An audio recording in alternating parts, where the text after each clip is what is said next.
अंडभक्तांनो, तुमचा प्रामाणिक दंडकरी गोतस्कर निघाले. गोतस्कर हा त्याचा रिपोर्ट. महाराष्ट्र पोलिसांनी 10 मार्च 2022 ला रेम्बल अॅग्रो फूड्सचा एक ट्रक पकडला सिंहगड कॉलेजच्या जवळ.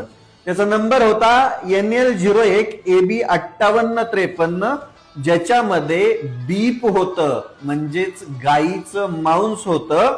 ही कंपनी बीजेपीचा इमानदार नेता नितीन गडकरीची आहे. हे मी कशाला म्हणू, हे म्हणत आहे हा कारवांचा 34 पानाचा रिपोर्ट, जो आता गायब आहे इंटरनेटवरून. शॉक बसला ना अंडभक्तांनो? पण खरंय, हे तुमचा नेता गोतस्कर आहे. ट्रक पकडल्यानंतर कंपनी म्हणाली की हे गाईचे नाही तर म्हशीचं मांस आहे, म्हशीचं. पण न्यायाधीशांना या गोष्टीमध्ये संशय आला, कारण की हे जे मांस आहे हे हैदराबादवरून मुंबईला आणल्या जात होतं आणि ट्रक सोबत म्हशीचं मांस सांगणारं उत्तर प्रदेशच्या अलीगडच्या पशु चिकित्सालयाचं सर्टिफिकेट होतं, जे की सर्टिफिकेट असायला हवं होतं हैदराबादच्या पशुपालन अधिकाऱ्याचं, जे नव्हतं या ट्रक सोबत.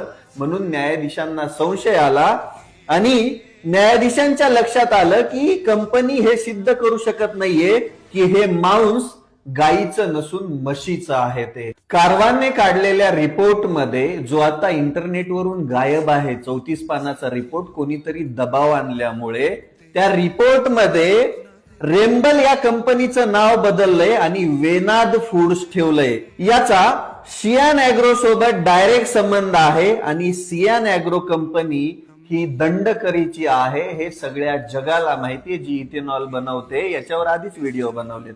रिपोर्ट नुसार सियान अॅग्रोचा मॅनेजिंग डायरेक्टर निखिल गडकरी आहे, जो नितीन गडकरींचा पोरगा आहे. कारवांच्या रिपोर्ट नुसार रेम्बलच्या सगळ्या संचालकांना लोन हे नितीन गडकरीच्या कंपनीकडून किंवा फॅमिली कंपनीकडून किंवा नितीन गडकरी सपोर्ट करत असलेल्या कंपनीकडून देण्यात आलेलं आहे, जी गडकरी फॅमिली सोबत अटॅच्ड आहेत. हेच लोन रुपी पैसे या बीफ कंपन्यांच्या संचालकांनी जुन्या आणि आत्ताच्या शेअर होल्डर्सनी गडकरीच्या सियान अॅग्रो मध्ये हे पैसे गुंतवणूक म्हणून लावलेले आहेत.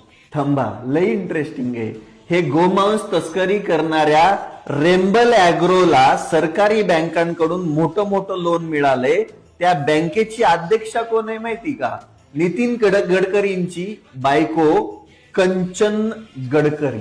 आता तुम्हीच ठरवा खरा गौतस्कर कोण आहे. माझ्या नजरेत अंडभक्तांचे हे नेते रूपी बापच गौतस्कर आहेत आणि त्याचे पुरावे हे आहेत.